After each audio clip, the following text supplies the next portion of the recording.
welcome to the Lost Archives for episode 27. Oh my god! Holy We're back to doing the Oh My Gods again. My name's Owen, I'm the Dungeon Master for our campaign, The Tyranny of Dragons. However, this campaign is all about the players, who will introduce themselves and their characters right now. Hey guys, Simon here. I'm playing the character of Wiltix, the friendly little gnome fellow who, turns into a wolf every now and then when he gets a little bit angry or wants to start killing things, I suppose.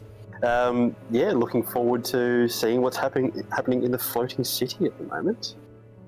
Oh no. Hi everyone, my name's Claire. I'm playing Mira, the Dragonborn Sorcerer, who's half silk dragon, half red dragon.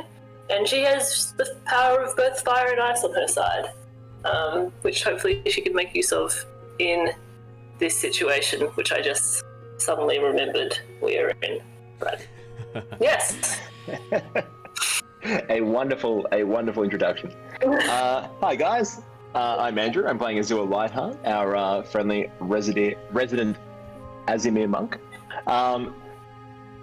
Who knows what's going to be in store after our little adventure last week with the Red Priest, if that's what his name was.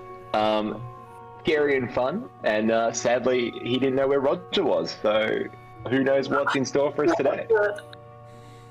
Hey guys, I'm Jared. I'm playing the character of Jin, or currently known as Rogar Crimson Scale. He's sort of our resident spy, sort of helping out. He's been contracted by the Harpers, and he has ties to the College of Bards, and he's currently here with the Tempest Guild, and let's see how we can get out of this predicament we're currently in. Pass it over to Michael. Hello everybody, I'm Michael. I'm playing Talari the Tabaxi Monk, who is along for the ride and is currently curled up at the foot of a bed like a cat. Because he is. He basically is a cat. Yeah. Pretty much. Yeah. Last session ended on a pretty fun note. I probably should do a little recap. Now, our journey has been following the escapades of the Tempest Adventuring Guild from the League of Adventurers, based in the merchant city of Oxenford. Mira, Azure, Wiltix, Alerian, and Talari, or sorry, I should say Jin and Talari, have successfully infiltrated the ranks of the cult by killing and impersonating one of their leaders. The party have just boarded the flying castle Skyreach, an old cloud giant's abode the cult have claimed as their base of operations.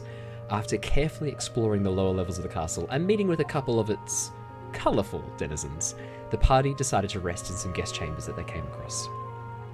Having been asked by a high-ranking cult official, Talus the White, to kill the current bearer of the White Dragon Mask and return it to her, the party have boarded the ship with a difficult decision to make.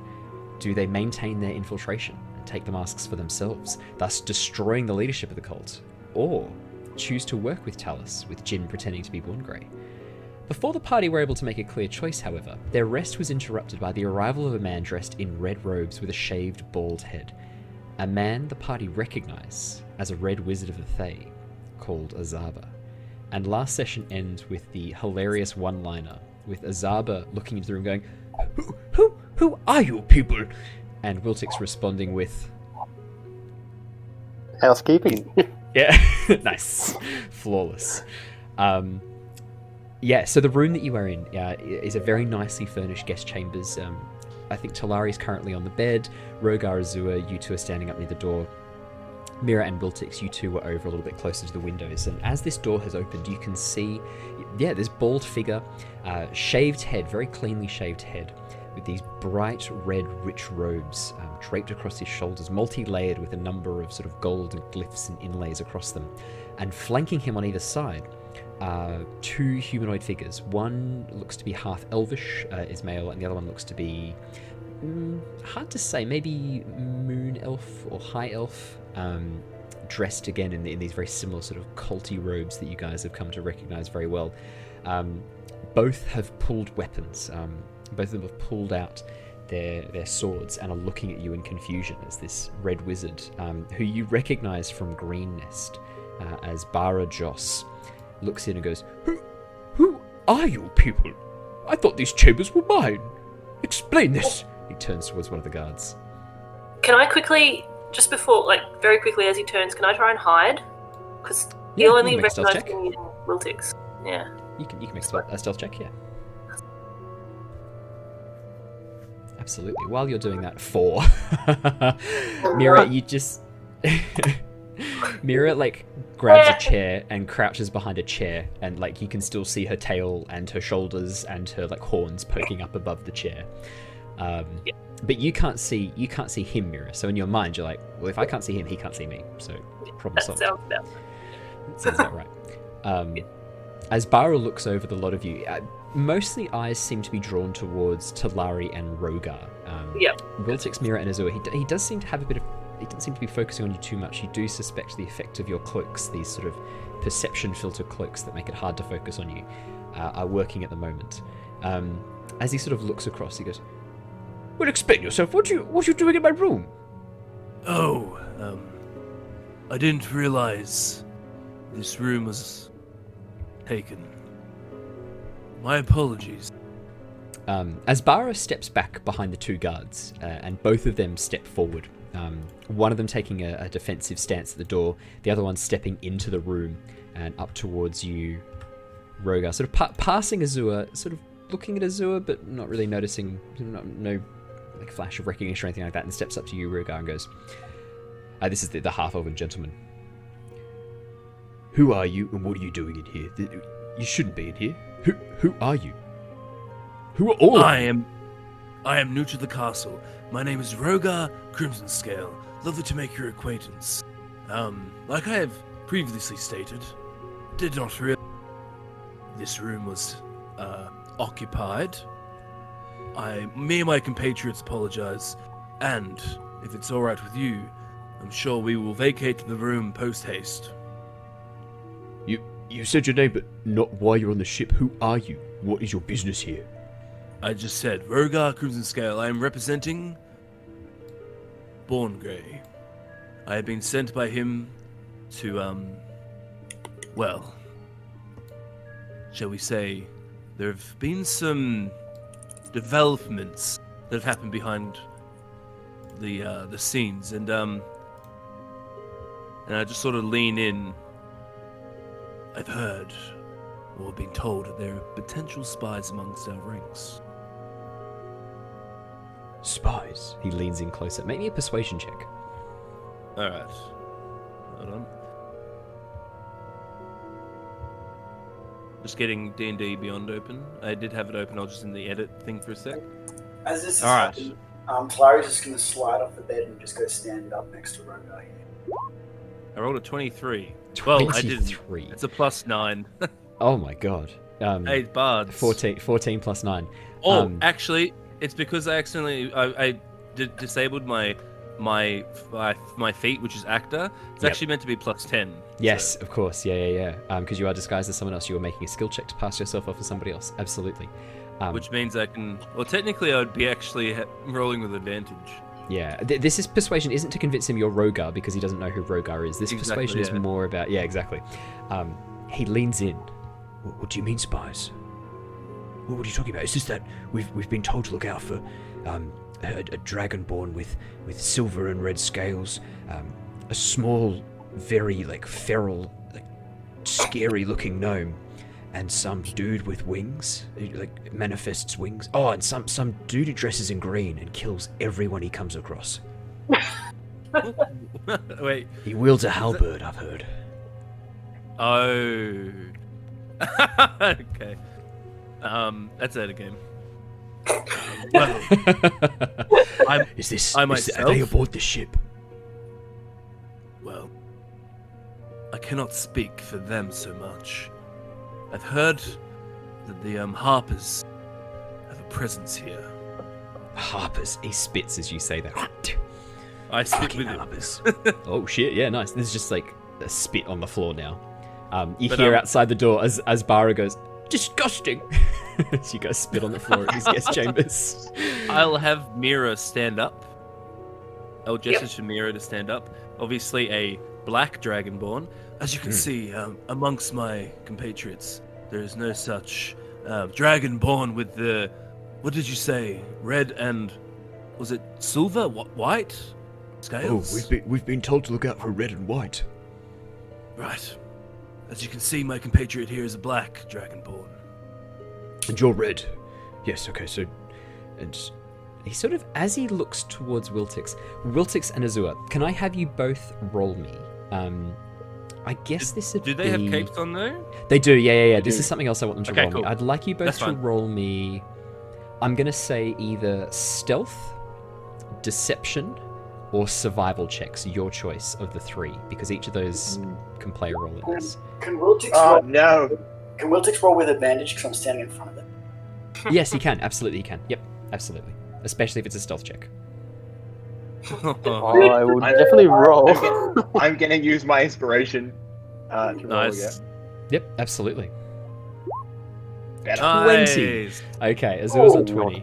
Okay. Is your D&D Beyond the Beyond 20 app not working? It is not working for me at all at the click moment. on So features and traits, it should refresh it, and then you should be good to go. So in D&D Beyond itself, under your character sheet, there should be a thing called features and traits. If you open that up and then go back and roll again, it should work. There you go, beautiful. 10. And you have advantage, you get to roll again. Oh, thank God. 21. Hey. 2021. As he sort of looks over, he goes, well, that's clearly a halfling, and you're clearly some sort of strange human. Right, okay, yeah, it can't be you lot then. Right, well, so why did Borngray send you here? Are you here to root out the spies? Precisely, my dear friend.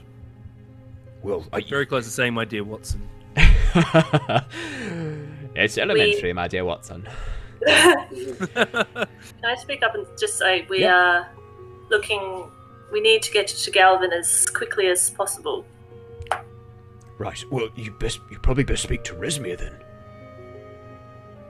We apologize yet again for taking this room. Unfortunately for us, we were looking for our lodgings in the castle. Never been here before, so unfortunately we did not know where we were. We saw an unoccupied room and thought we would sit down for a little bit. He holds out a hand to you. Joram. My name's Joram. Tell you what, look, I'll... He looks back towards Asbara and the... I shake his hand, by the way, though. Yeah, so he it's shakes not it. awkwardly He just... turns back toward... he turns back towards Asbara and the elf guard and goes, right, I'll deal with this lot. If you want to escort our esteemed guest Asbara to his quarters, and he points to the other room, and then he'll obviously need to meet with Wrath as well. I believe Wrath was organising a meeting. Probably Azure and Wiltix would have high passive wisdoms, because you guys are both... you've both got a lot of wisdom, don't you? Oh no, Wiltix, you've got a lot of intelligence. Azure, Are you looking for notice... perception, you mean? No, wisdom, because this is sort of like a passive insight check. Azure, you notice as Joram says the name Wrath, Asbara visibly swallows. He just gulps this, and seems a bit nervous. Seems a bit frightened as he says that name. Right, you lot, come with me. Get out of here. Come on, out of the room. Walks down the corridor, gesturing out of the way. Asbara backs up and stands behind the guard. Yes, out of my room. Go, leave. My apologies, Asbara. I give him a bow as I walk out. That's what I was going to do. I give him a flourish. And I'm sure it's quite all right. I put a little bit more into my flourish. Can I have you both make me performance? It's a Both flourish. make me. You both need to make performance checks right now. 17, 18. Oh, yours was slightly more flourish. I rolled an 11. Oh my god. So how this works is, so Azure, you naturally, because your roll was a 17 and it's plus 0, you naturally did a much nicer, much more beautiful flourish. But Jin he's that much more practiced, he's that much more proficient, and he sees you do it, and he does a little twist of the wrist at the end, this little sort of flourish of his fingers, and then stands up, and then bows even deeper, and then arises once more. And you go, oh, maybe in a few years. I've got the natural talent, but I'm not quite there yet in terms of the practice. I'm so impressed. With both of these very deferential, very respectful bows, Asbara seems to come out of his shell a little bit. Oh, it's quite all right. I may have overreacted a tad. It's not a big deal. I mean, you did spit on the floor, though. He looks towards you, Rogar. How was that necessary? Harpers. Joram, the man behind you, spits on the floor again as you say it. Please, I'm just going to. Excuse me. Oh gosh, sorry. Excuse me. I'm sorry. Could you please leave? As he stands up towards Wiltix, who's still standing in the room, just chilling. As I leave, though, I'll walk into the room quick and I'll cast Prestidigitation and just get rid of the little marks on the floor for him. Very nice. Very nice. The female elf sort of looks at you, watches you cast this spell with an appraisingly raised left eyebrow, says nothing, steps inside the room and closes the door. All right. Ooh. We still got one guard left with us, don't we? Yes, yeah. Right. Yeah. Well, you better follow me to meet with Resmir. Come, follow me. And he starts walking down the hallway. He leads you towards the area with the two kobolds where you've been before, a little bit away from the door where Rathmodar, the red wizard that you'd spoken to earlier, is located.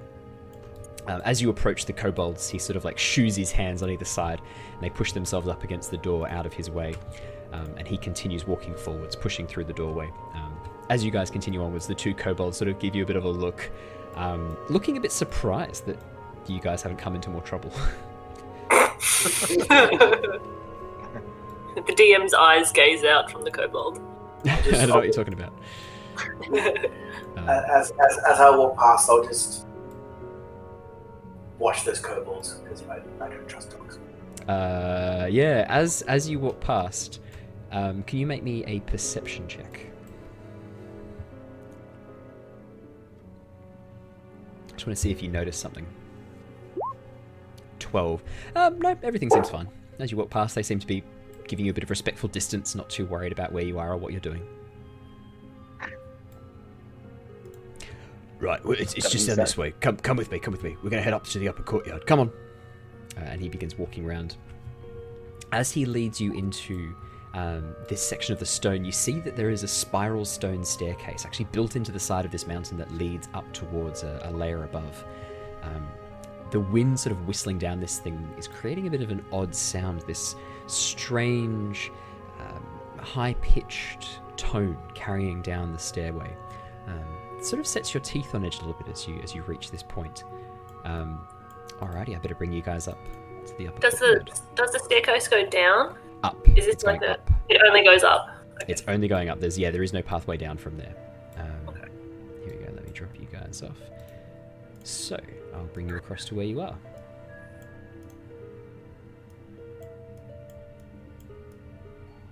There we go. And if I drop you all like this, you should all have vision, and it should all be looking beautiful. It is all looking beautiful. Fantastic. First time that the bloody Roll20 dynamic lighting has worked without fail. Oh man, I just turned it off. Yeah. Yeah, so as you guys reach this point, you see a figure, a black dragonborn or half dragon, you're not too sure, standing across the courtyard. It's a little bit of a distance away, and it appears to be talking to three massive creatures, these large yellow-skinned monstrosities, massive bulging bellies, very sharp pointy teeth, and they seem to be receiving instructions of some sort. As you sort of come out of the courtyard, you can hear this voice going, "Make sure to load the trebuchets. We shall not have another incident like the other night." "Oh, right, of course." Yes. The guard who's with you, Joram, just begins walking towards this black-scaled figure. Those of you who were in Green Nest would recognize Resmir. I will stand at the back. Right at the back. Absolutely. Tell you what, why don't I read out this upper section as you come onto it, hey? So you can see that the upper courtyard is massive. It looks to be easily 100 feet across, and you get the distinct impression, judging by the claw marks built into the stone, that this is a landing pad for dragons. This is where they land on the castle walls in this upper courtyard. You can see a number of large towers built into the side, manned with large catapults and trebuchets, as well as some, I think they're called, scorpions, which are the ones that fire arrows? I think it is scorpions. Large scorpions as well, built along the side. This thing looks ready for an outward assault. Even a dragon would struggle to make headway here. But yeah, you can see these large creatures. Wiltix, you would instantly recognize these as ogres, I would say, given your history. Yep. And probably Jin, you would recognize ogres, and Talari, you would recognize ogres on sight as well. Azure, Feywilds, ogres don't exist, so these might be new for you. And Mira, you're a little bit cloistered, I think, as a scholar. So you probably haven't had too much interaction with ogres, but the description would match what you know of them. Very large, very strong, very dangerous creatures. And yeah, this black-scaled dragonborn or half-dragon hissing instructions at them. Dressed in these, very fine robes. Very, very, very finely made and almost with an incandescent shimmer of scales across them. Rezmir is very, very well clad. And yeah, the guard just walks straight on over to Rezmir and stands to attention behind. Doesn't say anything, doesn't do anything, doesn't make any noise, but just stands to attention behind, as if sort of waiting for Rezmir politely to finish. What do you guys want to do? Do you want to follow, or...? It's us if we don't. We just walk off in another direction. Like, well, thank you for getting us up here. Oh, this must be the way to our lodgings. See you later. Yeah. Oh, this view is stunning. Let me go capture it for another 3 hours. I'll see you later. Bye all. Yeah, bye. Yeah, so you can basically hear this speech continue. Rezmir, as Rezmir begins talking to these ogres, again, it's very much this idea of, you need to make sure that at all times we are ready for attack. The Harpers at any point could locate us. Their spies have been spotted in the village of Parnast, and those adventurers, guild members, I think they were called the Stormfront Guild or something. Yoo-hoo! Behind! Hello. She turns around as you say this. No. I I'm don't kidding. know. I'm kidding. Oh my god. It's a clip. I'm kidding. Yeah, she continues along. We have not heard from them for some time, but I do not believe that they are gone. Owen. Their threat has ended. Yes. Owen, I would just like to, as he says Harpers, I'm going to spit. You spit again. Yeah. I'm just going to quickly roll a dice. It'd be a little retcon later, but... No, that's all good. I like this. The guard in front of you spits as well. Rezmir doesn't seem to notice. But one of the ogres watching you do this looks very confused and then spits this massive chunk right on the ground in front of it. Rezmir sort of like stands back. Like a few seconds later, Rezmir sort of stands back and looks and goes, what the fuck was that? I thought everyone was doing it. Shut the fuck up. As I was saying. Yeah. As I was saying, we have not heard from this group in some time, but that does not mean they are not a threat. I find their silence suspicious. And we still need that one. She sort of pauses as if lost in thought for a second and goes, right, get back to your posts. Right you are, ma'am. Yeah, righto. Right. And they begin sort of stalking off towards various areas. The ogre directly in front of you just starts climbing the wall of this tower and disappears into the upper reaches, just literally scaling the wall itself. The others move off and take up positions at gates along the side of the castle wall. Rezmir stands as if still sort of a little bit lost in thought, pondering something. The guard at this point sort of looks back to you guys, sort of a bit wild-eyed, and then goes,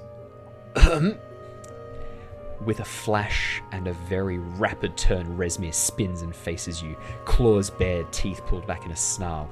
I don't like to be surprised. What? Ma'am, these people were sent by Borngray. There's something they need to discuss with you, something, a very sensitive matter. Sorry, ma'am. My apologies. And he begins just basically moving very quickly backwards and away out of sight, and then disappears down the staircase behind you. Oh, perfect. Resmir steps up, stalking almost this very careful gait, almost like stalking prey, and begins moving up and down the line of you. Azure, Rogar, Talari, you two are in front. You three are in front. Mira, Wiltix, you two are behind. Resmir seems to be walking up and down the line of Azure, Rogar, and Talari, sniffing the air, paying attention, looking at you, taking in every detail. And just who are you? Well, hello there. Lovely to make your acquaintance. I am Rogar Crimsonscale. I was sent here by Borngray. We acknowledge that a group of harpers have, well, and I step forward because it's sensitive. I've heard they've infiltrated the castle. The horde itself could be at jeopardy and our whole operation at stake. As you say harpers and infiltrated the castle, there's this... For a second, you feel it before you hear it, this snarl, this visceral anger. This, what? Could you please make me a persuasion or deception check, your choice? No advantage, just a flat persuasion or deception. There's something... Yeah, something. 15. I rolled a 5. I know, plus 10's amazing. Mate, this is why it's good to have a face. It's always good to have a party face. My bard. It's I've made that my expertise. Primary skill, function, so. yeah. Thank goodness. Yeah. How did Borngray learn of this? And are you a member of our organization? I do not recognize your name, but your scales are appreciated. As are yours, Dark One. Sort of gesturing back towards you, Mira. It's good to see one of my clan willing to join the cause. I just nod. Yeah, it's fine. I'm tell me- unaware of how Borngray has come across the knowledge. I have been serving under him now for a fair while. I am not exactly new to the Order, but I'm definitely not a seasoned member. I'm ambitious. I am willing to make my way up the ladder, and me and Borngray have been working together quite well lately. He sent me as his right-hand man here to try and quash this very incursion into our business. Well, ambition is a good trait amongst us, and it shall serve you well. That Borngray be the one to deliver this news via his subordinates. I may have to revise my opinion of that scum. I thought him useless. That's why I relegated him to the swamp, a job that a child could manage. But if he has caught wind of a plan that I knew not of, perhaps I have underestimated him. Well, interesting. So you were sent here by Borngray to what? Tell me or investigate? Well, I am definitely here to investigate. We are looking in the castle for any signs at all the Harpers might be here. And, well, with your help, hopefully we can quash them before they make any damage, and then we can put their heads on pikes as an example to any other Harper scum get into our castle and our business. Not a bad idea. I'd rather just feed them to Glazhale.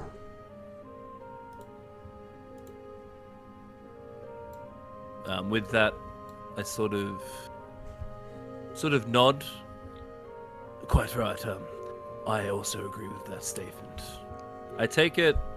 This is just my insight. This is me just thinking. Yep. Glazhale, I think. Does that name ring a bell at all? Is that the Black Dragon? Obviously. Yeah, we've heard her name before, I think. I think it is the Black Dragon. Yeah. You've definitely heard the name Glazhale before. Talus the White mentioned a Glazhale. Yeah. A Glazhale who donated some scales to help make her fine cloak. Yeah. Oh, okay. That's a different one. That's obviously a white one then. Well, if you were sent here to investigate without my permission, you would have been turned away, but as it is, you have come straight to me. Sorry. This we can work with. Well, what do you propose? I'm assuming Born Grey sent you as experts in counter-espionage. Mira stands up just a little bit taller. Just a little bit taller. Well, I think we should keep this amongst ourselves, or at least the upper echelon that you trust. We cannot let this get out, for we do not want the Harpers to catch on. If they catch on, they will just go to the ground and we will never find them. We need to discover them and root them out. And destroy them with overwhelming force. When the time is right, discretion is key at the moment. Very well. If it was... Sorry. It might be a bit of an ask, but for us to carry out our investigation, we need the whole run of the castle. There are Where some as much areas. as permitted. Yes, there are some areas you will not be permitted. Of My course. personal chambers, for one. But I do not think you will find Harpers there. The I know. barracks would be the best place. Most people gather there to sleep. That is not to say there are not places in the castle that even we do not know of. We have only just recently managed to get this thing flying again, after much effort. I suspect the Harper's goal will be to bring this castle to the ground. Such an advantage they would not stand for. I very much agree with that statement. I think... I'm not sure if they're aware that the Horde is here or not, but they must be here for a reason, and I think that is one of the reasons. They must have gotten some type of reconnaissance on it. So, we need to root them out as quick as possible. Yes. For if we are to achieve our goals... Yes, we need to throw this scum from the battlements. Well, you may start where you wish. How much of the castle have you seen? We have only just really arrived today, pretty much. We've only seen a few quarters, nothing more. Then we came across that guard who was able to direct us to you. So, for us, the investigation is still quite fresh. Yes, I understand. Well, you may proceed as you wish. But first, let me take a closer look at your scales. Of course. She leans out a hand. I want to know which line from you come. Which dragon birthed your line? It is a hobby of mine. She begins So- inspecting your scales. This is a deception check to pass yourself off as somebody else. You may roll with advantage, Rogar. Oh, So gosh. deception. Deception. Because you are... I'd say deception fits best with this. Alright. Yeah, and you do roll with advantage for this as you are Ooh, yes. 26 and 12. I do not recognize the lineage. A red dragon of which I know not. Could they be recruited to the cause if they still live? She asks you. Fortunately for me, I do not know my birth parent.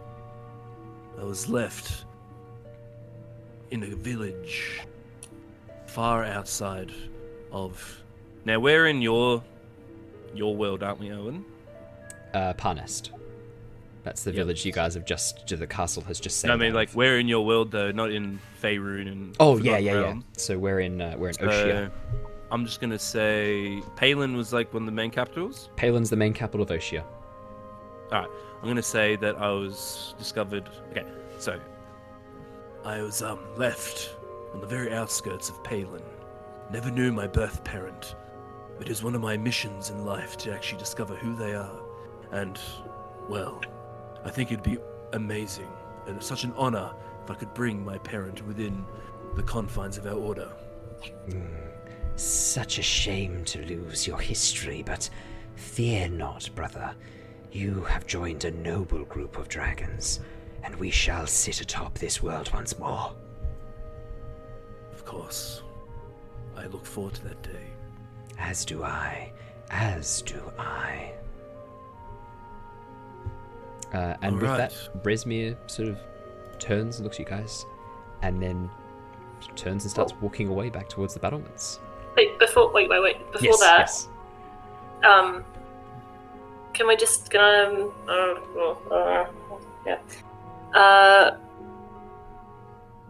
Mira will step forward and she'll just say, she'll clear her throat. Apologies. Respectfully, Black, my lady Black. Yes? I'm sorry, I forgot you were there. Apologies. No matter. I feel that we need to warn you that this infiltration may go right to the top. How The Five far? themselves may be in danger. Ooh. The Five. My life is always in danger. But the others, even Severin, She looks at you. We have little information to go on. But we believe that this infiltration may extend to the top. I do not make any pretense to understand the Five, but I know that some, perhaps more devoted to our mother and our strength, Tiamat than others. Are you suggesting that one of the Five may have been compromised? Is that what you're saying? I am just a spy. But I just... Be cautious, my lady. Be suspicious. Yes, wise words in these times. Oh, I've forgotten. May I examine your scales? Uh-oh. See which line you come from. Perhaps we are cousins. Now, wouldn't that be a privilege for you? I respectfully cannot touch your holiness. And I'll just genuflect myself away. Make me a persuasion check. Come on.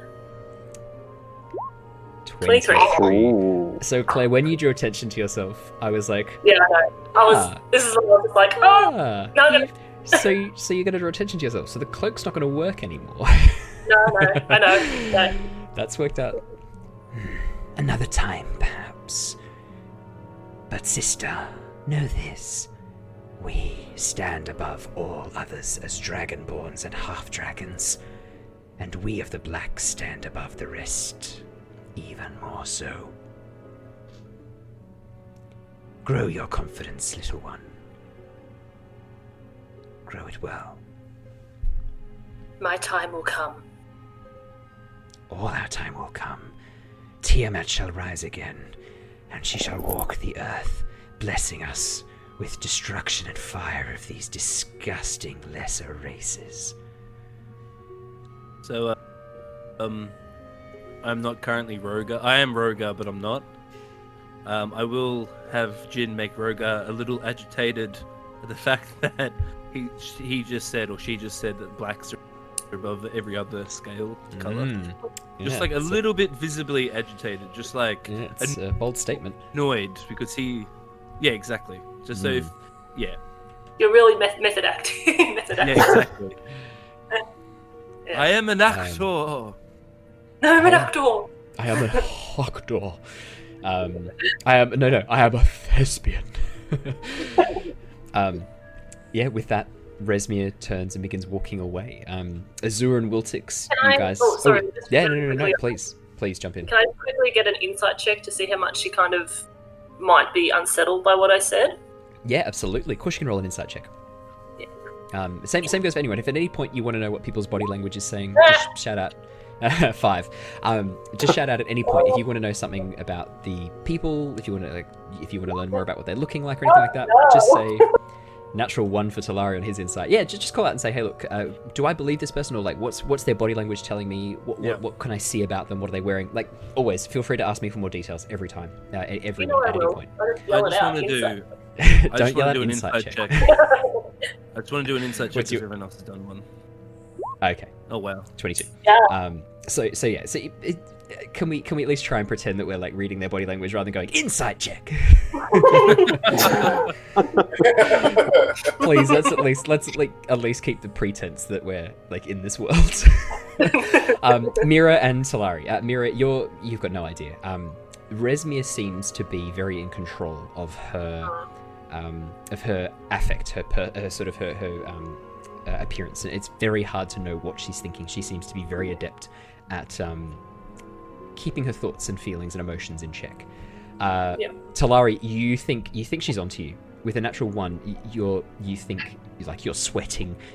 She keeps glancing at you like she knows something's up. Definitely, like something is up. Like she knows. You reckon she knows. Jin with a 22. Yeah, Resmir seems to be a little bit put off. There's a sort of a little bit of that sort of came on when Mira refused to let her examine the scales. There was a little bit of a like, oh, all right then, like a little bit of standoffishness come in. But before that, she does seem to be very. She seems to be believing what you're saying. She doesn't look like she's distrustful or suspicious. She seems to be very open to what you're saying. And since Mira has spoken about the threat on her and the issue of the 5. Potentially one of them being compromised, she seems very thoughtful, as if she didn't seem surprised. She seemed thoughtful, as if this is not the first time she's heard that. With a 22, okay. She seems more like there was no surprise. It was just like very well, which you didn't expect. That's not something you were predicting. You were expecting a bit of a surprise. Like, I mean, saying that one of the leaders of the Order of the Dragon is corrupt or is somehow compromised, like that should have got a bit more of a response. But for some reason, she doesn't seem too bothered by that, or not. Doesn't seem to have affected her as much as you were expecting. Seems to have just taken it in her stride very easily. While that's going on, so while that conversation's happening, Wiltix, what are you doing? I know you're at the back. Did you want to have a bit of a look around, see what you could see in the environment? Were you? Yeah, so I want to see where the ogres and everything like that were going. Yeah. You said that this was defenses and everything, so I'd just like to absolutely know what I see around. Yeah, feel free to roll a perception check or an investigation check for me, your choice. And you get a little bit of different information on each one. Yeah. That's 7. 7's all right. So the 3 ogres, I mean, ogres aren't hard to fucking see. So the 3 ogres that you saw walk off, one of them's climbed to the top of a tower and has disappeared from view over the top of the balustrade. One is standing guard over by a door in the southwestern quadrant. One has gone to the north. You can also spy additional ogres up on a tower behind you. The central tower here, this central spire of rock and stone directly behind you, you can actually see a narrow pathway leading up, and at the top it seems to be 2 ogres standing guard overlooking from a crow's nest almost. What you can also see is another tower built in, a much larger tower right on the very, very top of this section of rock, right in the very middle, this long tower. It seems to be somewhat decrepit and broken. Very hard to sort of see any details about it, just this crumbling ancient tower. The windows appear to be frozen shut with ice, and you can see that there are cracks all along the walls. And that's what you see. Ooh. And Azure, what would you be doing while all this is going on? What would I be doing? You could just be listening. You don't have to be doing anything. Yeah, I think I was just listening, to be honest. Maybe looking at Resmir for weaknesses, checking out what her makeup is, what weapons she's carrying. Yeah, absolutely. But most of all, I was just listening, I think. No, 100%. Do you want to make me a perception check in that case? And I'll read out a little bit more of what Resmir has on her. 16. Absolutely. Yeah, as you look over Resmir, you can see that Resmir is wielding a a very scary-looking black greatsword. The blade itself, the metal, seems to be made of some black, dark iron. It almost, it's like Vanta black. It's so dark. It seems to be sucking in light. As you look at it, you can't see any of the surface details. It's just black. You can also see that Rezmir has these very, very elegant purple robes, all like with this very like beautiful armor on top as well. And underneath one of the sleeves, you can see a dagger is hidden. It seems to have a green patina to it, almost like it might be coated in some sort of poison or venom. And as Rezmir was sort of moving and gesturing, you caught a glimpse of this up one of her sleeves. Apart from that, no other weapons. Weaknesses, the scales look to be very strong, but not a lot of armor around the legs or the arms. They seem to sort of be a little bit less armored than the neck and chest and torso. Okay, cool. And that's what you see. I'll know that for next time. Yeah. And with that, Rezmir turns and begins walking away. Seemingly, yeah, very, very deep in thought, as if considering something. And as she reaches sort of one of the edges of the castle courtyard, she begins sort of looking out across the endless expanse of cloud as the world drifts away underneath, as the castle moves through the sky, leaving you five alone in the courtyard. What's the balustrade like around the castle? It's standard? Meter high? No ledge? What's the pretty high ledge. At parts, because it's so old and crumbling and hasn't been repaired, it varies as the castle goes around. The complete walls, 6 feet, easy. But most of the walls aren't that. They've crumbled and fallen. Some, there's no wall left at all, just the edge of the precipice leading down into the empty air below. A lot of it is natural stone, so where the natural mountainside was, it's been shaped and changed. So it looks like this was a smaller chunk of a floating island, maybe, that was turned into a castle. A castle sort of built out of this floating rock. Very safe. But yeah, I'd say that, because you would know, all of you know, that the giants disappeared from the world hundreds of thousands of years ago. Well, I should say thousands of years ago, not hundreds of thousands. Thousands of years ago. So this place hasn't been maintained by a giant in thousands of years, and it shows. Only the giants know how their magic worked, and no one's been able to replicate it since, unfortunately. So we don't know our way around this city or castle or anything like that at the moment, do we? Though we have free reign, is that pretty much the idea, aside from a couple of areas? So she told you... you may explore as you wish. If a door is locked, you can ask a guard. If you're refused access, then you're not allowed in. And the places that she listed as particular areas, she said her personal chambers, you were not permitted to enter. Actually, that was it. She only specified her personal chambers. That's what she said. Okay. All right. Well, how do we want to start? Shall we head I will, to the top, work our way down? I'm going to say, fuck, should have asked for a map. I was going to say, how high up is this ledge that the ogres are on? The ogre's just standing on the same level as you right now. There seems to be a much higher ledge above him. This looks like a complete room. The top of this flat section of building where you walked over to, Wiltix, hard to say specifically how high. It looks to be maybe 10, 11 feet tall. It looks like a section of mountainside that was carved into a room.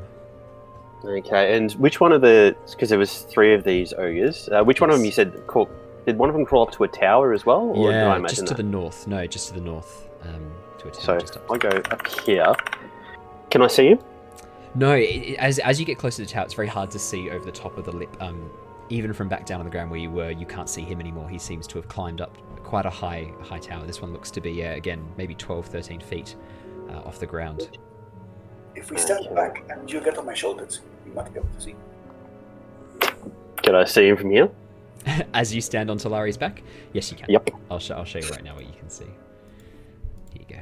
Pew. As you can see over the lip. You can see there is a ogre standing, looking outwards, looking out over the lip of the tower. Looking out across this expanse of cloud and sky. There we go, to him. Oi!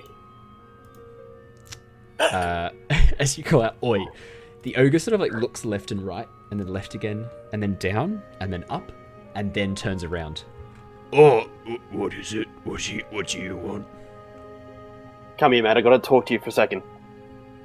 Oh, I just climbed up. I'm supposed to be on guard duty. Can't you come up?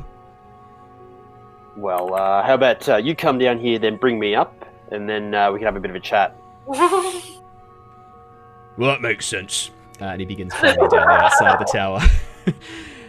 As he sort of gets about 5 feet off the ground, he just jumps, and with a thud and a crack of stone lands right in front of you, Wiltix. This ogre is 10 feet, 11 feet tall. It Perfect. towers over you. Yeah, 4 times my size. You tiny. Like- What you want? Oh, I've just been told by Resmi that we have run of the castle, and I was hoping that... well, hang on, you said we'd have this conversation up there. Do you want to carry me up? All right. He picks you up and throws you, Wiltix. No. Could I have you make me a dexterity saving throw as he just javelins you? Oh, that's alright, hopefully. 22. 22? Yes. Wiltix just grabs the edge of the ledge and just spins around and lands 2 feet, like arms extended, like some sort of Olympic gymnast. Yeah, this doesn't phase you at all. Like, you were ready for this. The ogre climbs up to the tower and then turns around towards you. Well done. What did Resmir say? You got run of castle, right? I've got run. So, what I need to know from you... So, I'm obviously looking out now. I can see a pretty good view of the city or the town from up the top of the tower here, or...? Should be able to see a fair bit. Yeah, let me... Oh, sorry, yeah, right, because you can't because of this. That should be a bit better, though. Okay. And can I see anything on the other side? Oh, yeah. There you go. Perfect. And anything further to the east at all? Oh, yeah, so yeah, I can show you. What I'll do to show you, I'll bring you across and drop you here. There you go. So you can see there is a series of towers built into the stone here.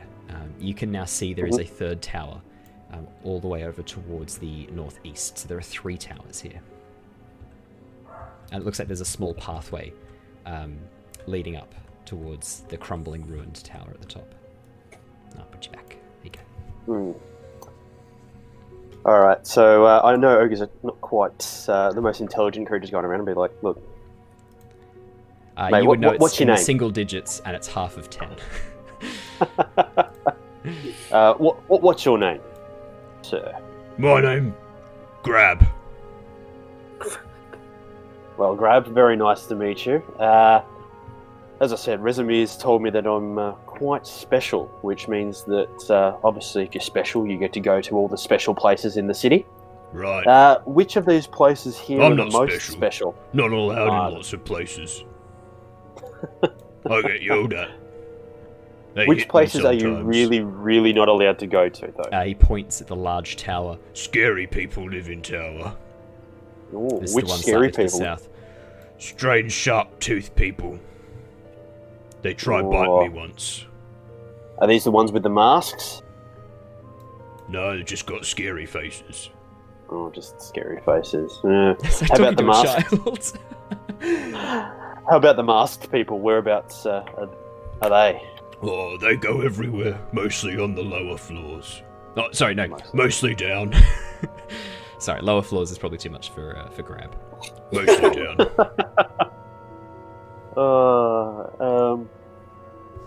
I'll lean over to you guys and be like, whereabouts would we like to start? My friend Grab here will... As you lean over the tower and start calling down. Nice. Yeah, I've currently actually moved over here to get out of the view of Vesemir, so it doesn't look like we're totally incompetent standing here in the middle of the courtyard for 20 minutes. Did you want to gesture the others over as well? I imagine I would. I just didn't want to take away from Wiltix's little. Oh man, yeah, conversation. this is the highest of IQ conversations right now. Yeah, so Wiltix, what do? Do you like turn around to like whisper to us, realizing that you've been thrown up on the tower? Yeah, look, I was hoping that he'd be able to bring me up and then bring me back down, so that way I could get a good bird's eye view, try and build myself a little map. You want down?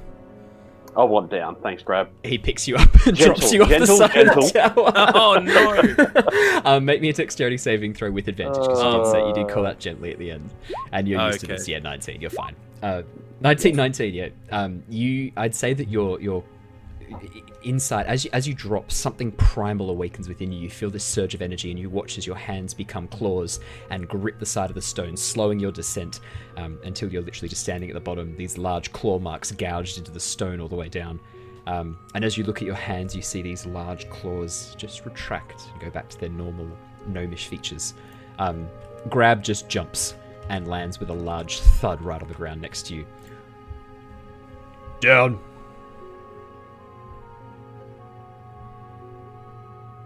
You got friends. Have you guys any questions? Grab's got Wiltix. friends. I see. Sometimes punch in friends. face. Ah, yes. He's the height of intelligence. He looks up. But Grab will tell us everything he knows, though. Yes. Hello, Grab. Lovely to meet you. You work with Resmir. I see her talk to you. Yes, we are working with Vesmir. Are you guards too? Not quite. Do you know the way to the barracks? Down. Grab. He points down, Down. Down. And that way. and he points towards the south. Right. Oh no, sorry. Actually, if you ask him where the barracks are, sorry, he will point northwest. Yeah. He just points northwest at a giant wooden door, over towards the northwest hand side of the right section. Thank you, Grab. I turn to the rest of my compatriots and I say, Vesemir did say that we should start in the barracks with our search. Oh. We should. There's also Grab. Do you know where where do the mechanics go to? Where's the cloud room? The loud room. Yes, good to know. Where's the points. loudest room in the castle? He points at the barracks again. He points at this door over towards the top. Ogre's loud in there. We very loud. Oh, okay. Maybe we shall go over there, out of this courtyard as well. Oh, you, My dear you, sir, I have one last question for you. yes. Brain And I hurts, be point- quick. I point to the derelict tower. Yes. What is up there? Oh, Grab not allowed. Scary people live there. Alright, nothing. well, Last ogre Sorry. who went there was just sack of skin. When they come back. And they don't come back. wait, but then how did they come back, Grab? They don't. But you just said they did when they came back. He was a sack of Yes, skin. sack of skin. So he Sack did of come skin. They don't come back. back. Okay, thanks, Grab. He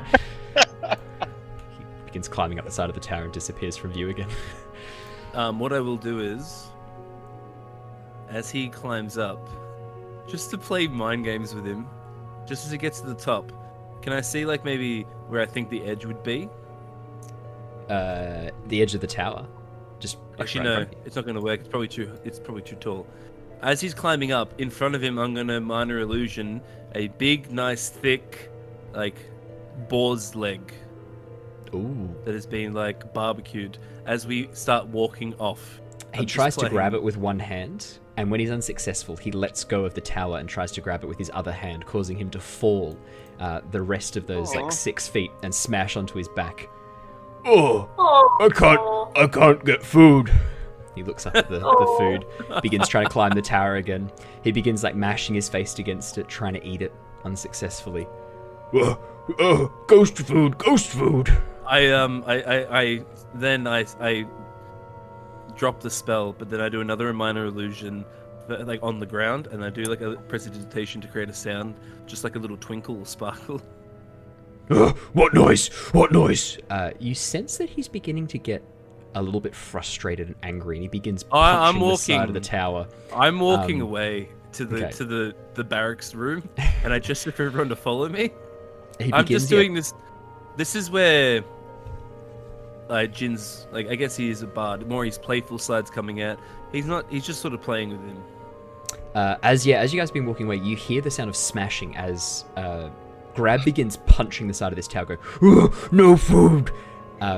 You hear this voice call out, this very familiar, this Hasvarnorn, and then this splash of acidic.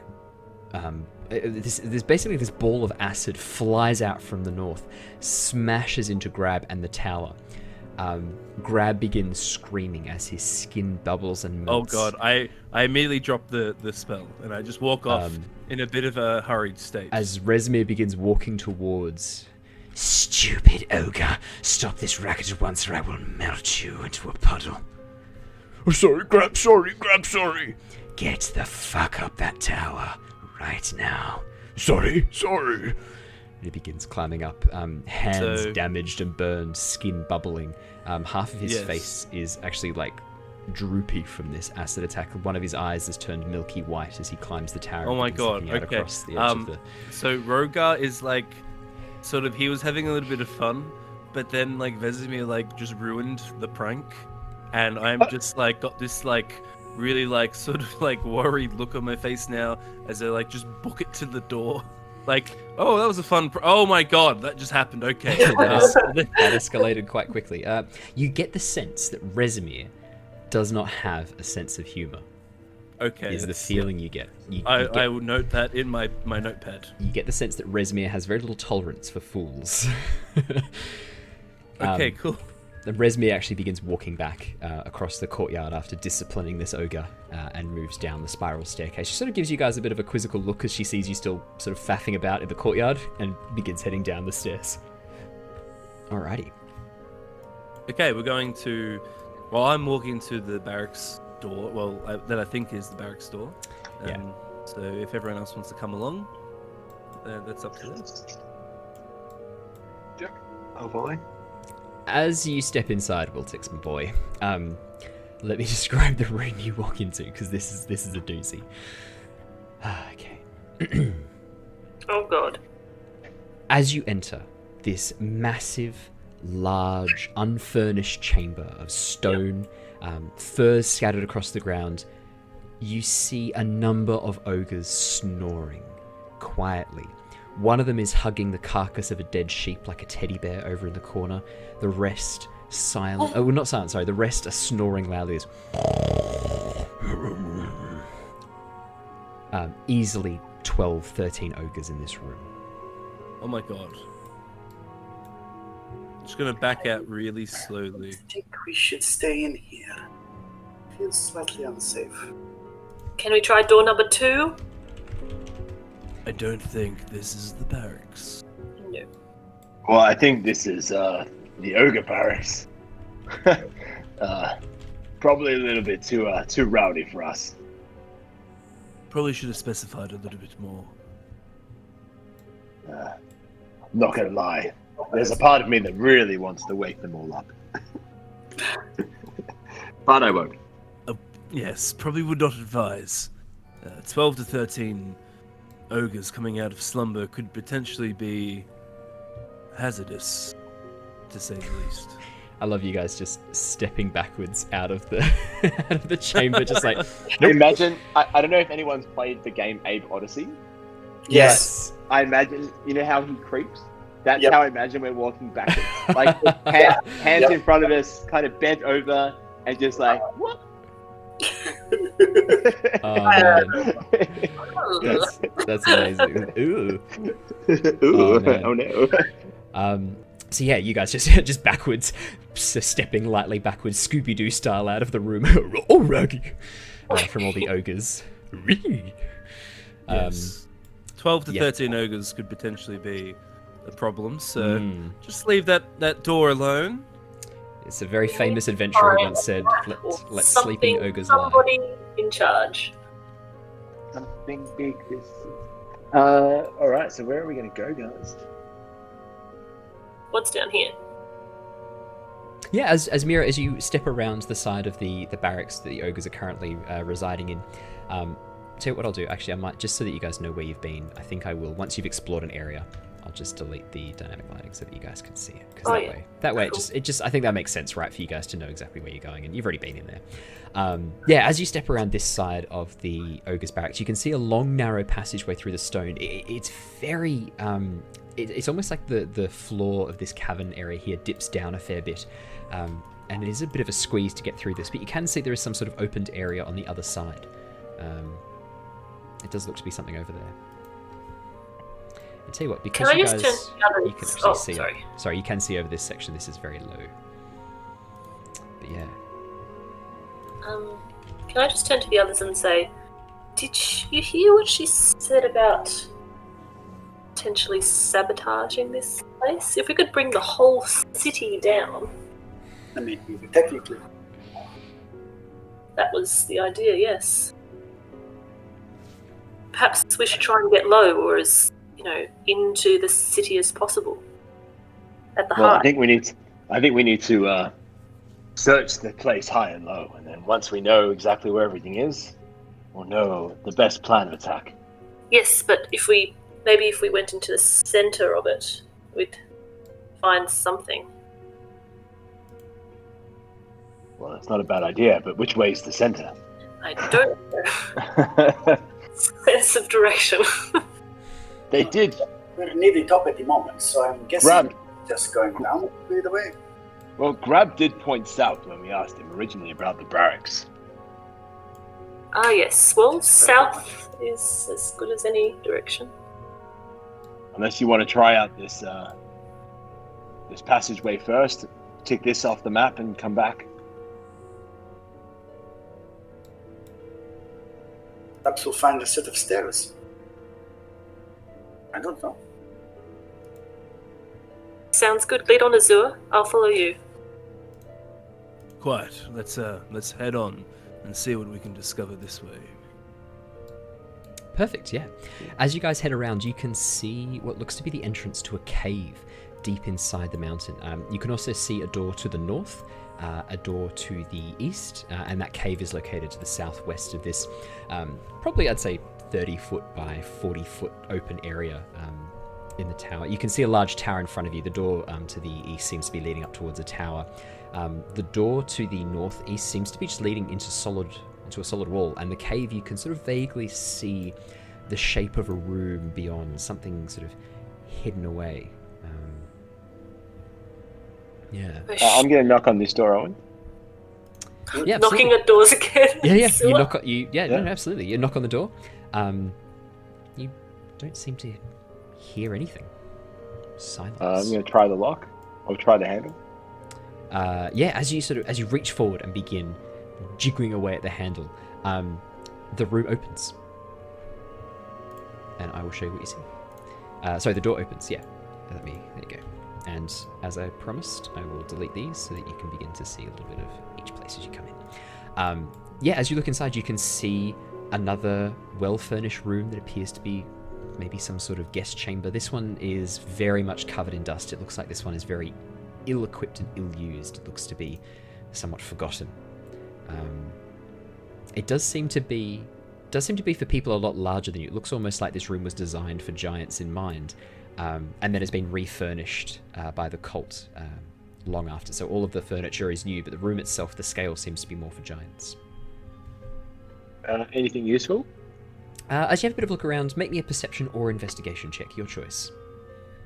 Can I get a hand of that? See if I can- Absolutely.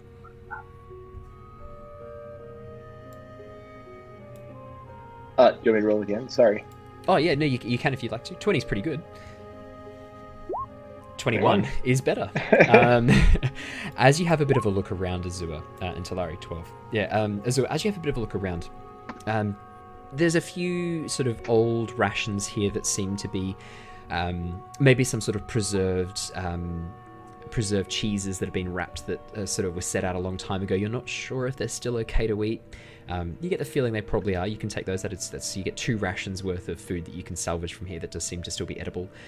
Maybe some travel bread, things like that. Some flatbreads that keep.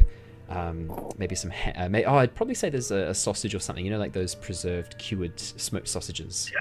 Yeah, probably some. I'd say you probably get two rations worth of food that you can salvage from here. That seems to be edible. There's a few books on the shelves that catch your eye. One of them actually looks to be some sort of notebook or journal. Do you speak Elvish, Azure? I'm guessing you probably do. I do, yes. Excellent. Azure, you can read this. The notebook has no title, but as you open the page, open the front cover and start reading through the pages, it looks to be some sort of journal or research on this castle and the giants that used to occupy it. A few passages of notes stand out to you as you read through it. One of them has the following in it. Esclerotta appears to be one of the people, the giants who ruled this castle. His wife, Blathagus, somehow is tied to this place. Her name is the Key, is what it says. The rest of it all seems to be fairly new stuff. There's mention of the mysterious disappearance, that the giant magic is very, very difficult to replicate, and that the only way to get the castle flying again was some sort of necromancy, but it doesn't seem to go into too much detail about what that entailed.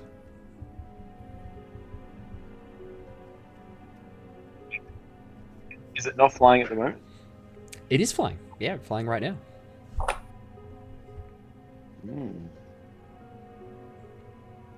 Are you reading this out, or are you saying, in your head? Oh, I'm reading it out. Yeah, I'm reading it out. Then all of you hear that. That is strange. I'll put those names in the chat for you as well. Galapagos is Key. Interesting.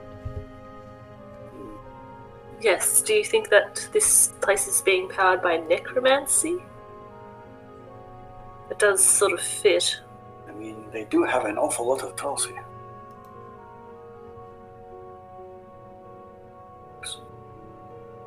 That's true. Interesting. Could be, maybe that's the key to controlling the castle. Do I know much about the giants? Like, are these names well known? I imagine that the magic isn't very well known, but the... Yeah. Make me a history or arcana check. I leave it up to you. Arcana, it is. 8. As you have a bit of a think back... Oh, sorry, there was another name I was meant to give you guys. Esclerotta. As you have a bit of a think, the name Esclerotta means nothing to you. Neither does the name Blathagus, but the necromancy to start the tower again.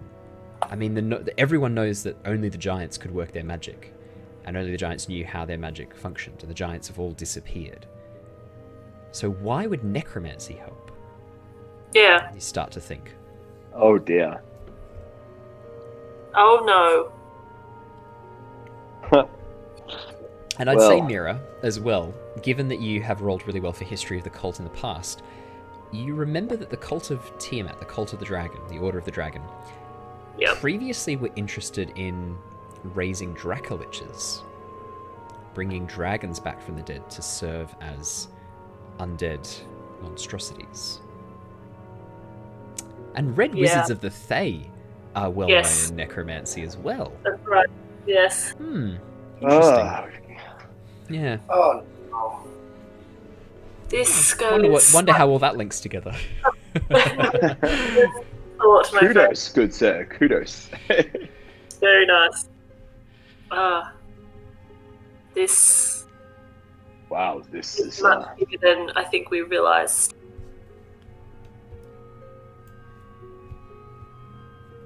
So I think we are... This city is powered just from the necromantic energy of a possible Dracolich, or is it just...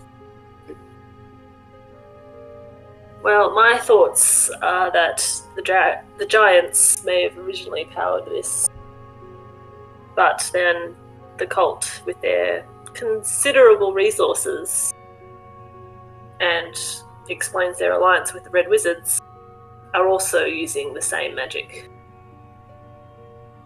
Which would mean some kind of sacrifice? Some kind of sacrifice. Mm-hmm. Oh, I was thinking that they've tried to raise a giant. Try to raise a giant.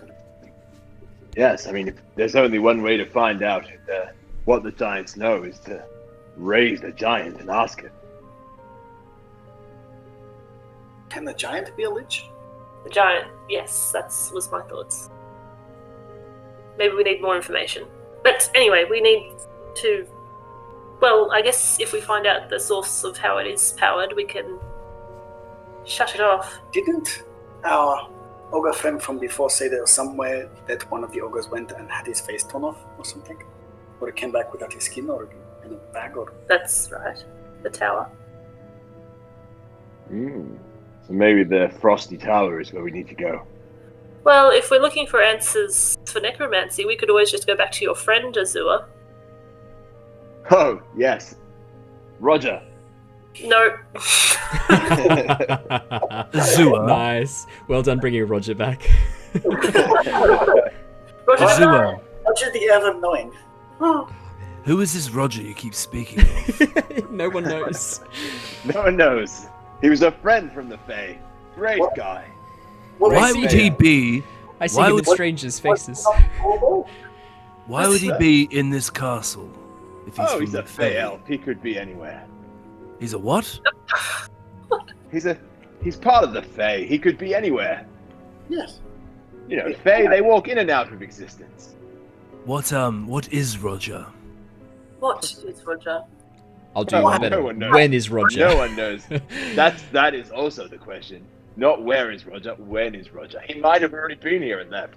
He might not be here yet. Who knows? He's existential. Schrodinger's Roger. Sure. Until you find Roger, he's neither dead or alive. I'm gonna do an insight check to see if Azure's full of Azure is shit. losing his marbles. Oh, okay, yeah. 10. Okay, 10. Azure, you conceivably could be telling the truth about Roger. Yeah.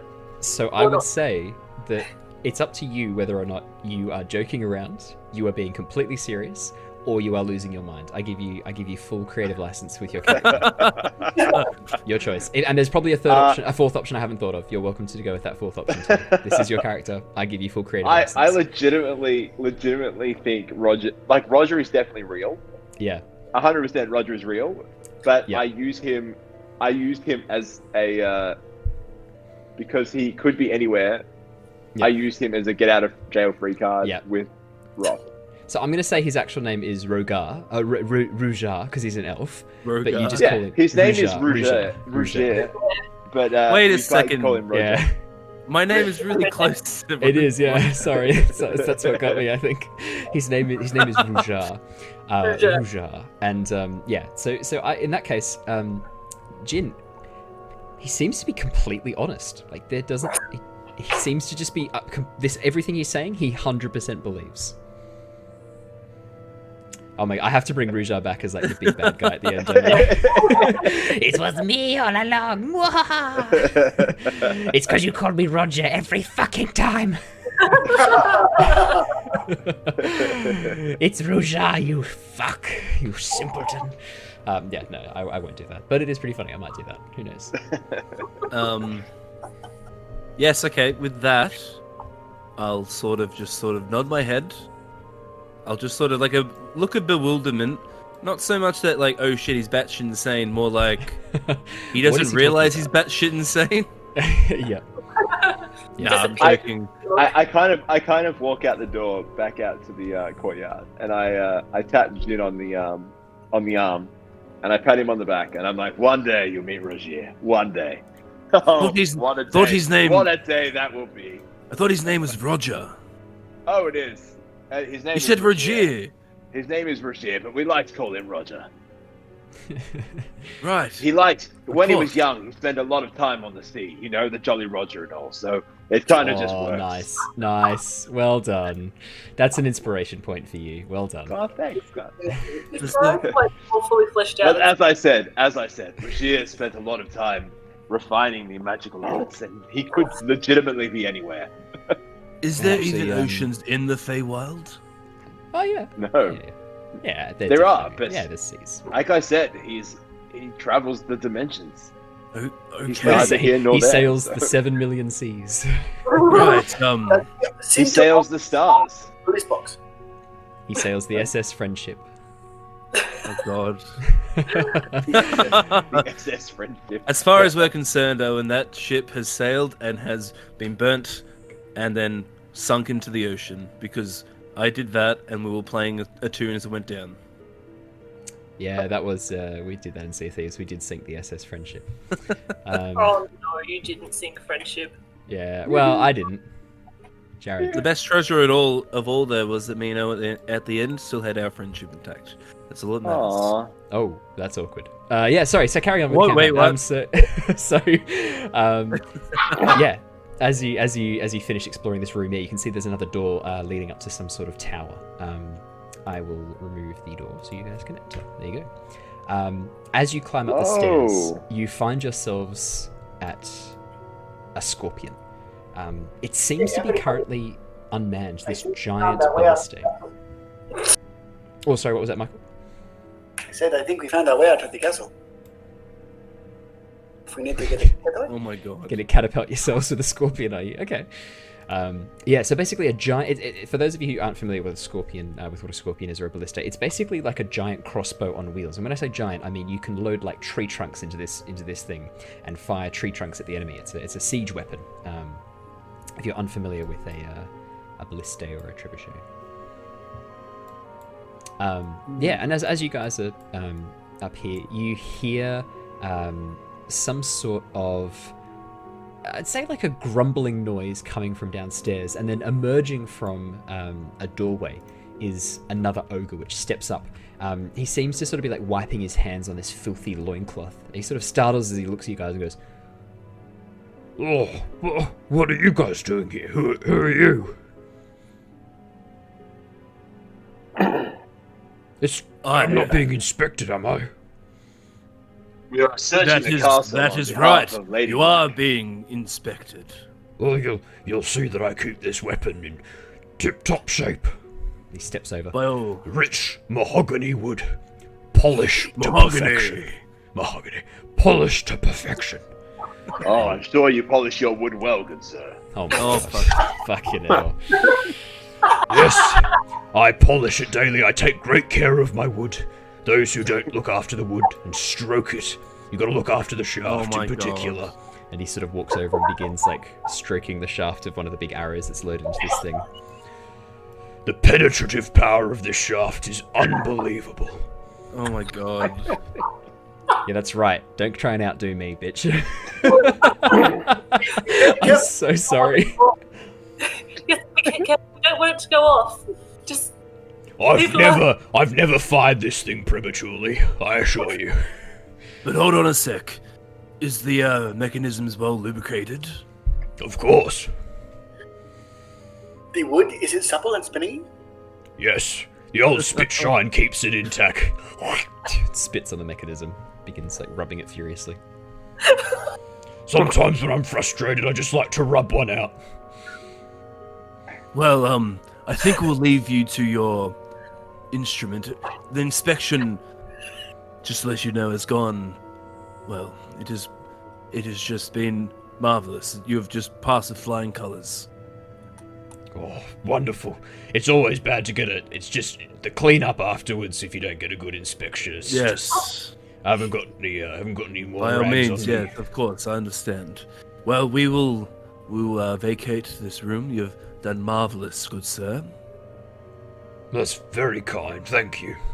So I'm gonna walk down here, and as I do that, I'm gonna do another minor illusion. Oh my where I God. create a big hunk of meat, boar meat, and just have it placed right atop the scorpion. Now my question is, cooked boar meat, So I'm guessing it's like It looks cooked. Like it looks it looks really nice, juicy. Cool. Thank you. That's the word I wanted. Yes. No fluids on the bow. It's like trying to frantically wave off this thing. Not the ropes, no. Frantically I make it less juicy now. It looks more appetizing. He seems very confused as he tries to brush this off, and he eventually grabs the edge of the ballistae, the edge of this scorpion, and begins pulling the thing away from the illusion. No, floating meat, not good for the bow, not good for the bow at all. He begins pulling it away.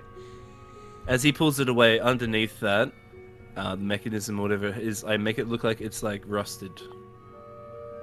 I'll make a perception check to see if he notices that. That's a bit more subtle than a giant hunk of boar meat. Alright. Natural 1. Wow. As you do this, he's just stroking the wood. He's like checking the rope and the bylines. He's making sure that like none of the shafts have been damaged. He's, oh my baby, I don't know what I'd do if anything happened to you. Oh my god. Wouldn't be a man without you. What I will do then is on this side here. Has he named it? He hasn't said a name yet. So to that shaft there, I'm going to make a minor illusion, make it look like there's a huge crack, and I'm going to use prestidigitation to make the sound of a crack, as he's actually doing things with the, he's doing his inspection. Yep. As he strokes his hand over, he's sort of not looking at where he's stroking it. He hears this crack, and he looks down in horror, pulls his hand away, and he just freezes and goes completely still. And then you hear this high-pitched noise, and then you realize it's actually coming out of his throat, this as he's just looking at this crack, and then he begins sort of crouching down. He goes into the fetal position and begins rocking backwards and forwards on the ground. Oh no! Just saying nothing, just silently rocking backwards and forwards. Okay, I'm gonna leave him like that. Jeez, what have you got against ogres, man? Why do you fucking hate ogres so much? It's so easy to pull pranks on. Okay, you're broken. Yes, I think it is broken. I'm very sorry, but what was that crack that I just heard? As I'm exiting the room. No response, just silently rocking backwards and forwards. Occasionally this coming out of his mouth. As I walk out, well, it looks like you have failed the inspection. I am sorry. The rocking stops. And I get my notepad out. I do a big cross. The rocking stops, and he walks over to the side of the castle and throws himself off the edge. Oh my god! Oh my goodness! Oh shit! Oh no! That's Okay. Yet again, my pranks went too far. As I hear him jump off and I hear this big splat, You don't hear anything. There's nothing. Okay. He'd be falling for a while. As I see him, yeah. As I see him jump out the window, I just sort of turn around.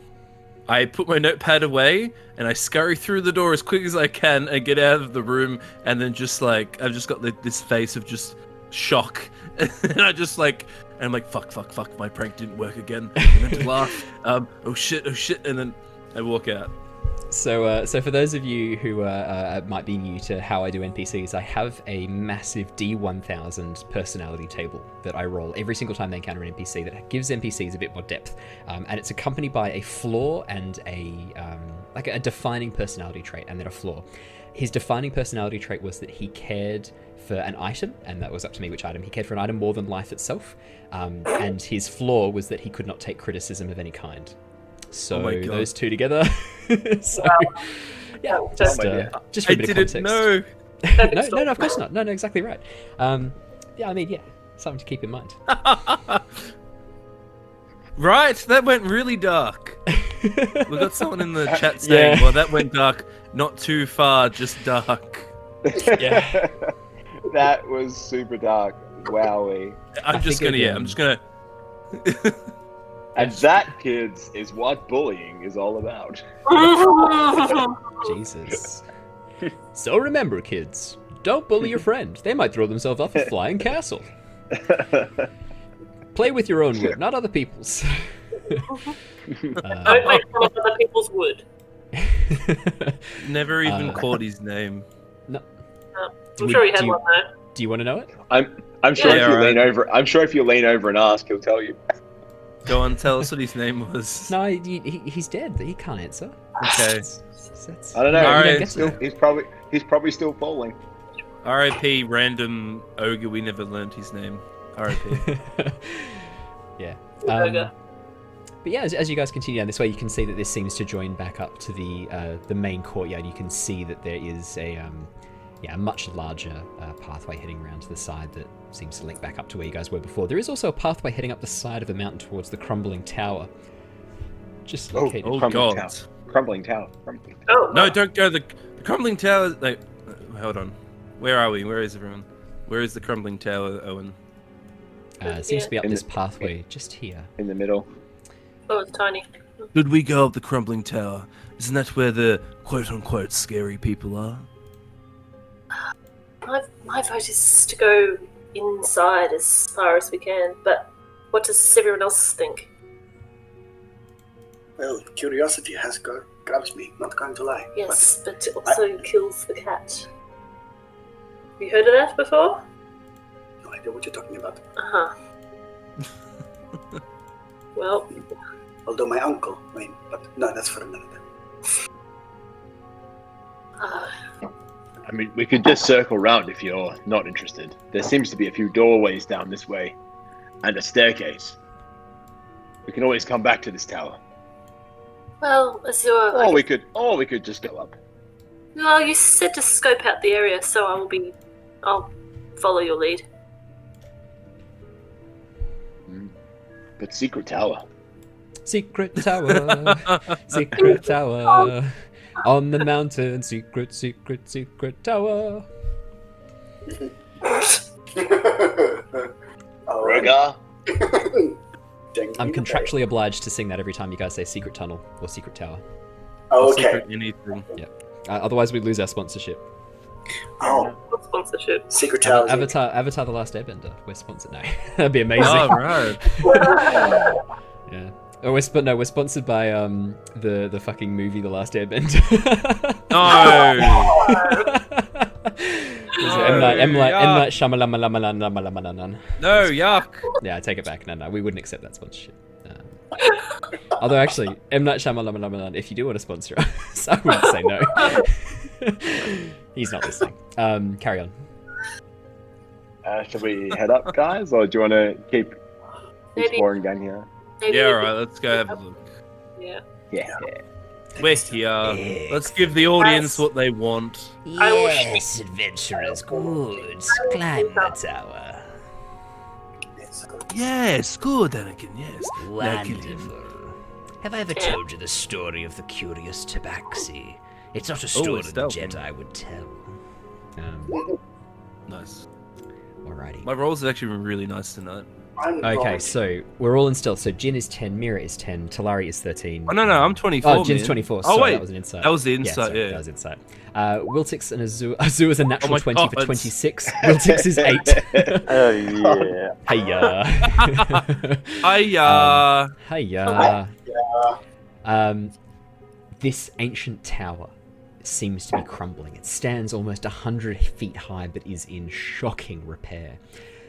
The windows have been sealed shut with ice, cracks have formed in the walls, and a balcony of sculpted ice hangs on one side of the tower, 75 feet above the tower base. It looks to be in terrible repair. What you can see is a large door, seemingly constructed of ice and wood, built into the side. Inside you hear no noise, no sound. Door locked. How big are the cracks? Big enough to look through. Yeah, absolutely. Peek through one of the cracks then. As you look in, you can see that the ground floor is completely packed with icy debris and rocks and stone. To open this door is going to be very difficult. The way inside seems to be collapsed and crumbled. It doesn't seem like anything on this ground floor is left intact. There's no big cracks a small gnome could fit through? Not quite big enough. As you have a bit of a look, you think it's going to be a bit of a tight squeeze. And the door, like if we push on the door, it doesn't give. Yeah, as you push, Wiltix, you can see inside that there are chunks of ice and stone blocking the way for the door to open, and it does seem to only swing inwards. It's Could sort of set into we the stone. use some of your fire, Mira, to melt some of this ice, and I might be able to slip through and get a better look? I can certainly assist with that. I can cast shape water. Yep, I can you just melt clear it. the ice. Yeah, you just melt the ice. Fucking shape water.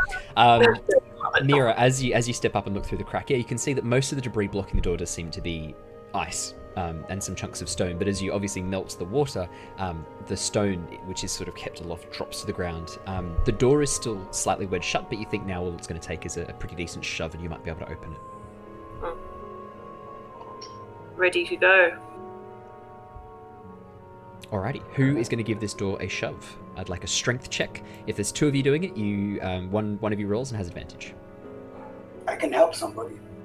Yeah, I'm not the most strongest person. Maybe I'm gonna roll a perception check just while they're doing this to just Absolutely. maintain a sort of a just look behind us and keep an eye out. 18, very nice. Yeah, as you look, you can see on the balcony above, Jin, you can see what look like... you'd swear they were almost like scratches of lines or something in the actual balcony itself on the edge, as if something had clawed its way up the balcony. Very strange. That is... Yes. And I will now... Nice, just okay, put the cool, balcony cool, open cool. for you so you can see it too. Okay. Azure, Sapphire, you may roll with advantage. I think Talari said he was going to help, so you may roll again. 19, that's much better. As the two of you begin shoving at the door, Wiltix standing back, not wanting to risk his delicately manicured nails,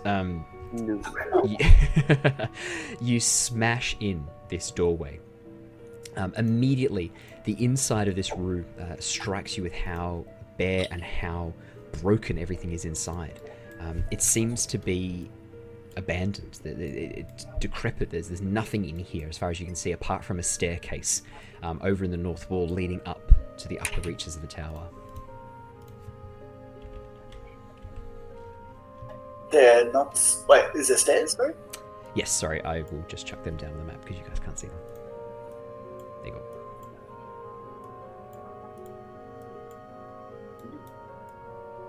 I think this place could possibly be. Can I have a look around and see if there's scratches that, Hold on, I was actually about to just mention them.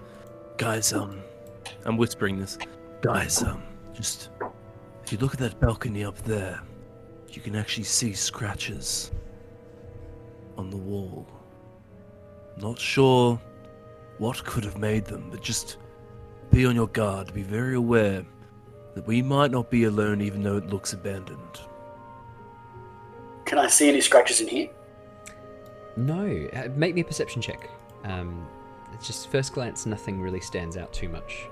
But yeah, make a perception check. Let's see what you can see. 18. This area down here seems to have been abandoned. It doesn't look like anything's been through here in a very long time. There's scratches from the ice and from the stone, but nothing that looks to be a creature or a humanoid or something like that. Would I recognise the claw patterns, maybe? Make me a nature check, Wiltix. Given your history, you can have advantage. I've also got, I don't know if it matters for this case, but that's an 8. If it's a fey, fiend, or undead creature, I get advantage. So yes, so I don't know if you that have helps. advantage on this, definitely. I knew about that, and that's why you have advantage on this. I don't want to say specifically why. So we'll take the 19, so 8 and 19. Wiltix, looking at the scratch marks, now that Jin has pointed them out to you, they look to be about the width of a humanoid hand, which immediately rules out some of the more obvious creatures. And as you stare closely at them, you get the distinct impression they're similar to what your claw marks look like when they're still in that stage where they're going from fingernails to full claws.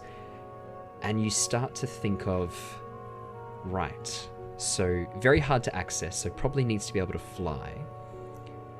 Claw-like nails, living in an abandoned tower. That sounds a little bit like some sort of werewolf, some sort of vampire, some sort of undead monstrosity. Ooh. A werepire. A werepire. A vamulf. A vermulf! Yeah. Most worrying. Nosferatu. Do I think I could crawl up the same side of the tower where those claw marks are? Looking at it, you reckon it'd be difficult. It's 75 feet up. Like, it is a decent distance. If you were to make one Oh my god. misstep, you would fall 75 feet onto the surface of this That's rocky decent. outcropping. It's decent. The tower itself looks to be over 100 feet tall. It's massive. It's the most prominent feature of the ship. I will chuck the map back up again, the overview of the ship back up again if you'd like to really see it quickly, just to get an idea of what this looks like, because it would be hard to... You can show the viewers as well. There are a few viewers exactly. still in the chat, so... Yeah, exactly right. There you go.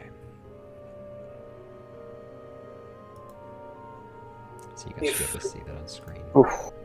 Okay. Anything that you want, I am an accomplished climber.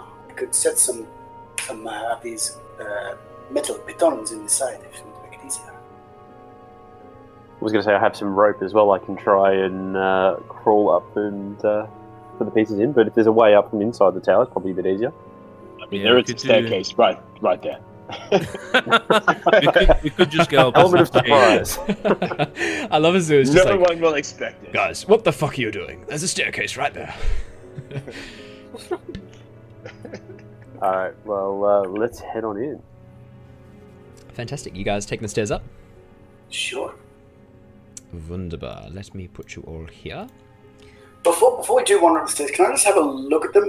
Do they look solid or rickety? Or Yeah, they look very solid. They look to be made out of the stone itself. Very well made. Definitely solid and intact. What's in this tower, Owen? Like in this first floor, is there like bookcases, furniture, like Nothing. or Just barren? collapsed, destroyed stone and melted ice. It is Ooh. very odd. Okay. Alrighty. Let me move you all over to the... Oops. Sorry, let me just delete that. Let me move you all over to the stairs. And we'll have you guys come up them. So let me move you all over there, just because I want to get the full effect of you guys walking into this room. Alrighty.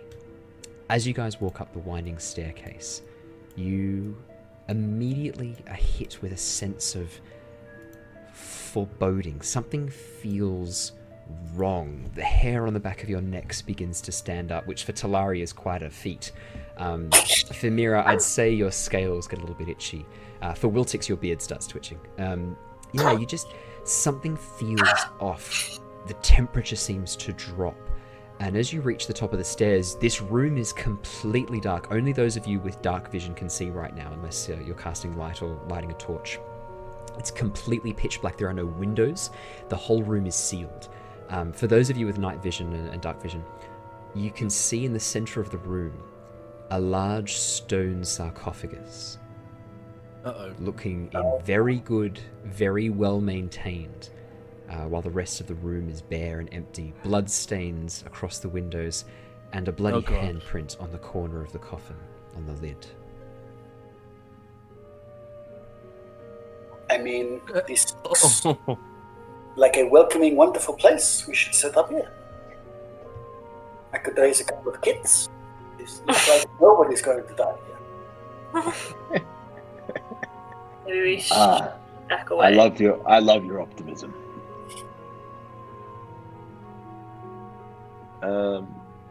What are the markings on the sarcophagi? Ooh, very good question. Yeah, as you look closer and begin investigating, you can see that it is Elvish writing, very old Elvish, very similar to the text used by Fey Elves, Azure, the Aladrim. So I assume I could read it. Yeah, absolutely. As you begin reading, you can see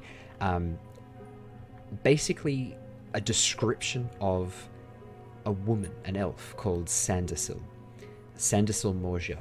I'll put her name in the chat so that you can see. So is this only for Azure? Because I know Elvish as well, but you said it's then like you can read it. Elvish. Then you can read it. Okay. Anyone who reads Elvish can read this. Okay.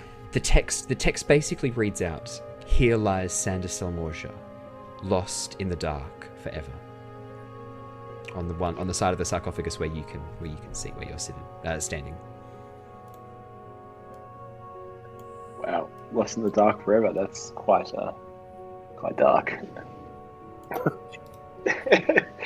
Forever. Nah, no pun intended. Is the sarcophagus as old as the tower? Or No, is it looks to be a little bit newer, a little bit fresher. It's in very good repair, very good nick. Whereas the rest of the tower seems to be crumbling and in ruins.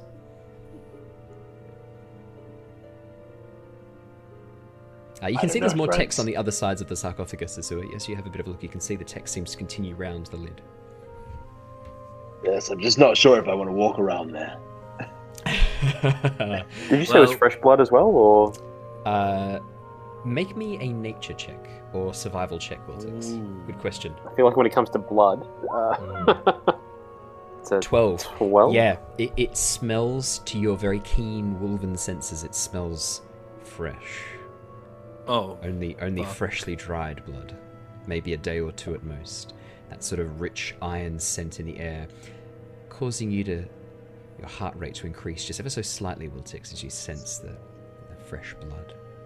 If I move a little bit closer, can I use my keen hearing to hear anything from inside? Yes, you can. Absolutely. You may make a perception check with advantage. 12. As you step closer and begin sort of listening, closing your eyes to concentrate, your ears begin to elongate ever so slightly, the hair just beginning to grow out from the tips as they take on a more canine appearance. And you hear the sounds of faint scratching coming from inside the coffin. And then the sound of stone, ever so slowly, ever so slightly, stone being shifted. Nope. Wait, Shifted as the lid of the coffin begins to move. First, You just said a we're very playing Strad next. ever so Mira, ever so slightly, ever so slightly, the lid shifts with a sudden jerk, and then slowly begins to move a little bit more. You see long black dark fingernails rising from underneath the lid, and with a shove the lid is pushed back. This pale light purple skin as a hand grips the edge of the coffin and a figure rises from inside the dark. Well, it is so rare for fresh meat to come straight to my door. How lucky. And that, I think, is where we will end for tonight. Hey. Oh, man. Nice. Dude, when you said we're going to play Curse of Strahd as the next campaign, I wasn't expecting for us to I couldn't shift wait. No, I into couldn't that world. No, I couldn't wait. You guys, it's just going to take too long. We've got all of Rise of Tiamat after this. I couldn't wait. Yeah, I hope you guys enjoyed. Man, Thanks, everyone. I didn't know if you'd head to the tower. I was really hoping you'd head to the tower, and I was like, I don't want to give any sort of, I don't want to push it, because my favorite thing is when you guys make your own decisions. I don't want to push it. I want to see where you guys go. I was expecting you to go into the cave system. As soon as you guys walked up to the cave system, I was like, all right, here we go. We're gonna go into the caves. Nope, you guys walked straight to the tower. I was like, yes, fantastic. Oh man. Fantastic. Awesome. Well, thank you so much, everybody who's been joining us live, and thank you so much, Everdoa TV, for bringing a nice little raid along. It's always so lovely. We'll definitely have to come and check out some of your stuff as well. I know that I love watching stuff on Twitch, especially D&D streams. So thank you so much, everybody. If you're listening to this on the podcast or on YouTube, thank you so much for jumping in. Really, really lovely to have you guys on board. Episode 27. I never thought we'd get this far. Like when we started this, it was just a little COVID lockdown project, a little bit of fun. I didn't expect it to grow so quickly. It's just been such a wild blast. So thank you, everybody who's been supporting us and bringing us along. I will be back sometime this week, probably with Jared and Harley, to do some more Valheim streams. Jared, if you're keen.